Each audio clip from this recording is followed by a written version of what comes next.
Natapos na ang pagkukumpuni sa EDSA Magallanes Flyover sa Makati at halos patapos na rin ang Phase 1 ng rehabilitasyon ng EDSA ayon po yan sa Department of Public Works and Highways. At nakatutok si EJ Gomez. Nadaanan na muli ang southbound lane ng Magallanes Flyover sa Makati City. Pansamantalang isinara sa mga motorista ang Magallanes Flyover bilang bahagi ng malawakang rehabilitasyon ng EDSA.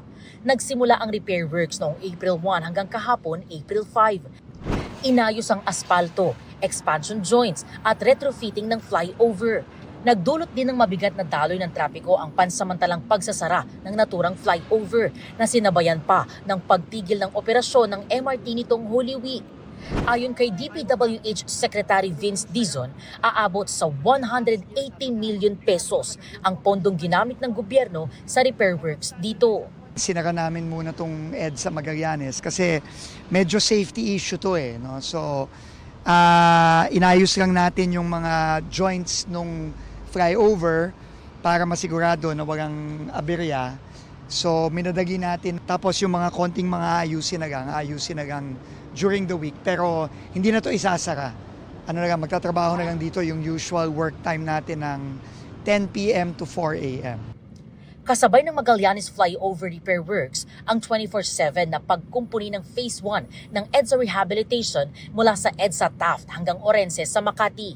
Inayos ang ilang bahagi ng kalsada na may baku-bako o nasirang aspalto sa Taft at Rojas Boulevard sa Pasay City. Ayon kay Dizon, halos 2 months ahead of schedule ang natapos na Phase 1 EDSA Rehabilitation. Mararamdaman ng mga kababayan natin yung talagang kaibahan ng pagbabiyahe sa EDSA. Kumpara sa pagbabiyahe dati na talagang medyo napakasama talaga. No? Sira-sira, baku-bako. No? So ngayon talagang smooth na. So ang challenge ngayon, Phase 2.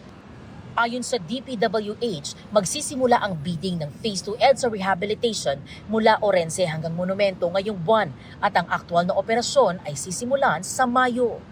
EJ Gomez, nakatutok, 24 oras.